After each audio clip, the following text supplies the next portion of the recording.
Jermica Yvonne Whitehead nasceu em 18 de abril de 1975. Nick, como era conhecida, não teve uma infância muito boa. Sua mãe Linda cumpriu pena por posse de drogas, então Nick praticamente nasceu na prisão.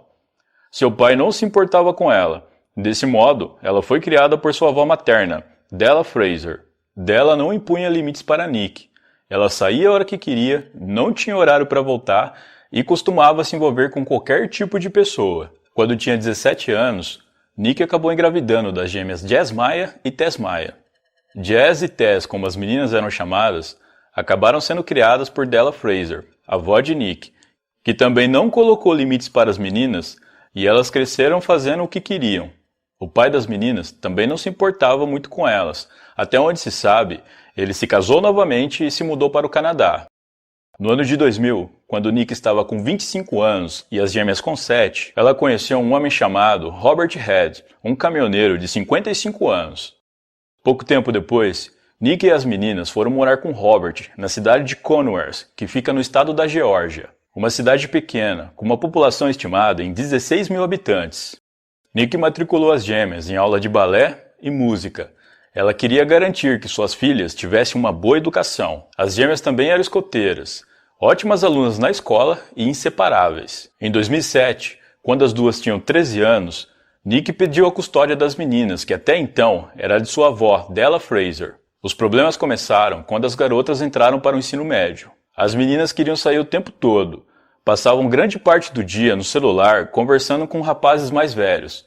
E Nick não gostava disso. Nick, diferente de sua avó, estava tentando dar uma educação mais rígida para as garotas. Elas tinham que frequentar a escola corretamente, fazer os deveres, ajudar em casa, entre outras coisas. E quando Jazz e Tess não cumpriam com as regras, Nick as colocava de castigo, tirava o seu celular e não deixava que ela saísse com seus amigos. Linda, mãe de Nick, diz que a filha só queria dar uma vida melhor para suas filhas, colocando limites que ela não teve e dando uma boa educação para que elas se tornassem boas pessoas. Um certo dia, Nick ligou para a polícia desesperada, pois Jazz havia sumido no meio da noite. Mais tarde, soube-se que Jazz havia saído para se encontrar com seu namorado sem avisar. Quando Nick chamava a atenção das meninas por elas ficarem até tarde na rua, as garotas ficavam furiosas e chegavam até a agredi-la fisicamente. Após um outro surto das meninas, Nick teve que chamar a polícia mais uma vez. A policial Mayra Scruggs foi quem atendeu a ocorrência. Segundo ela, Nick estava com medo das próprias filhas. Os conflitos entre Nick e suas filhas estavam ficando incontroláveis. Jazz e Tess ficavam muito agressivas quando elas queriam sair e Nick não deixava.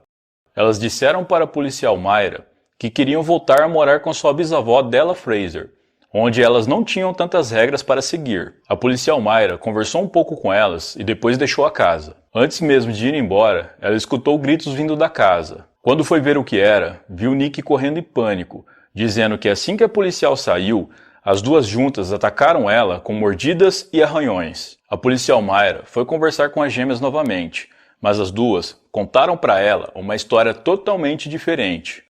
Elas disseram que assim que a policial saiu, foi sua mãe quem as atacou e começou a mordê-las. No entanto, a policial disse que claramente foi a mãe quem foi atacada, pois ela tinha ferimentos no braço, pescoço e costas. As gêmeas foram levadas sob custódia e obrigadas a fazer um tratamento psicológico. As duas não gostaram nem um pouco.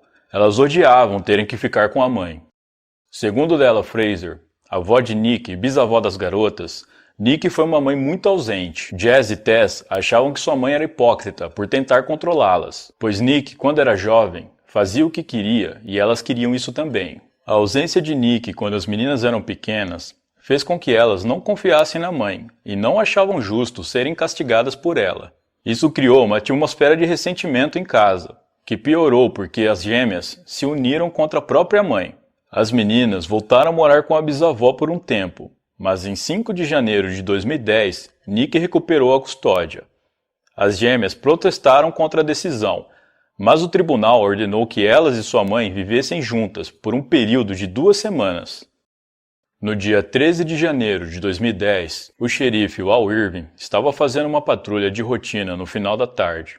Ele estava passando em frente à casa de Nick quando Jazz e Tess correram na direção dele em pânico, dizendo que alguém havia matado sua mãe.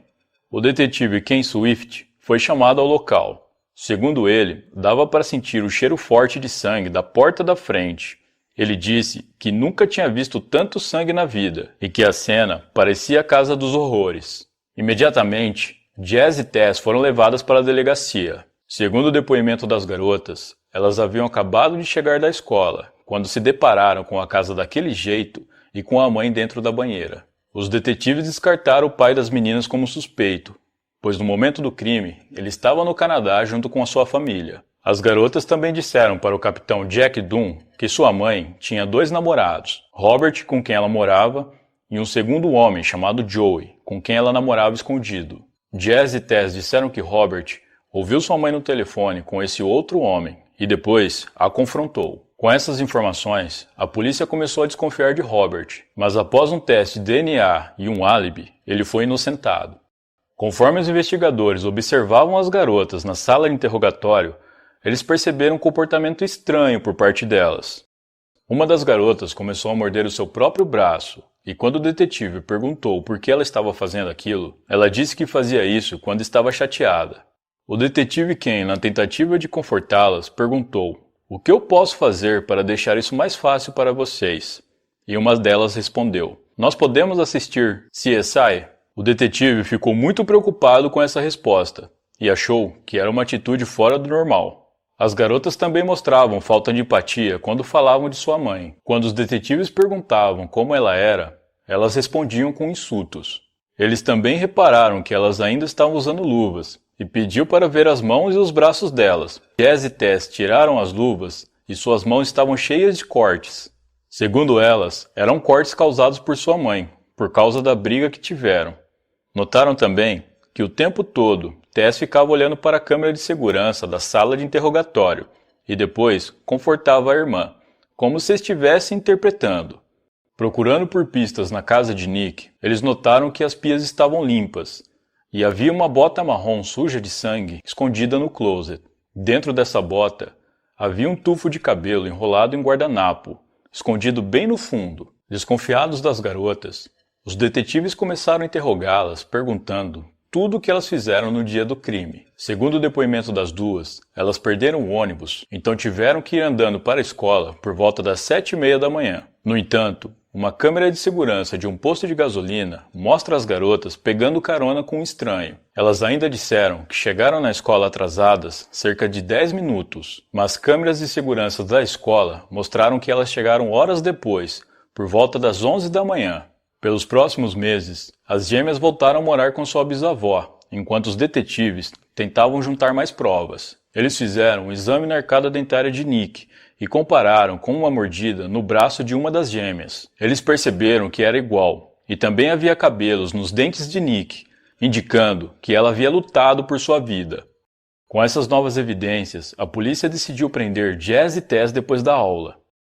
No momento da prisão, as duas foram extremamente arrogantes e agressivas com os policiais, e a todo momento as duas negavam o crime. Elas ficaram 4 anos presas aguardando o julgamento, até que finalmente, em 7 de dezembro de 2014, após um acordo, Jazz Maia confessou o crime e foi condenada a 30 anos de prisão. Em 7 de fevereiro de 2014, um mês depois de Jazz Maia confessar o crime, Tess Maia também se declarou culpada e foi condenada a 30 anos de prisão, ambas por homicídio qualificado. As gêmeas estão cumprindo sua sentença em prisões separadas na Geórgia. Tess está cumprindo sua pena na prisão estadual de Pulaski e Jazz na prisão estadual de Arendelle.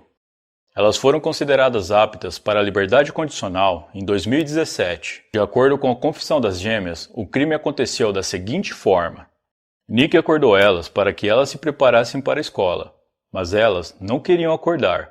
Então Nick insistiu e ordenou que elas se levantassem. Foi quando as duas decidiram cometer o crime e atacaram sua mãe. Elas quebraram um vaso de planta na cabeça de Nick e depois a esfaquearam cerca de 80 vezes com uma faca de cozinha. Elas ainda colocaram o corpo na banheira para que o sangue escorresse pelo ralo e não pelo chão da casa. As marcas de sangue na residência mostraram que Nick tentou fugir. Ela até chegou a sair da casa e pedir ajuda, mas as garotas a puxaram de volta para dentro. Elas passaram as próximas horas tentando limpar a casa, mas quando perceberam que não iriam dar conta por causa da quantidade de sangue, elas decidiram ir para a escola para ter um álibi. Os detetives também encontraram na casa um diário onde elas se comunicavam e planejavam o crime. Inclusive, uma delas escreveu para outra dizendo: "Vamos fazer logo, antes que seja tarde demais." Posteriormente, após um interrogatório com o vizinho, ele disse que antes de amanhecer ouviu alguém batendo em sua porta e tocando a campainha. Mas, como ele ainda estava na cama, ele resolveu não levantar para ver o que era. As gêmeas, mesmo estando em prisões separadas, apoiam uma a outra, e até chegar a se formar no ensino médio. Sua bisavó, Della Fraser, disse em uma entrevista no dia da formatura que sente muito orgulho das bisnetas e do companheirismo que elas têm uma pela outra e que está muito feliz por elas.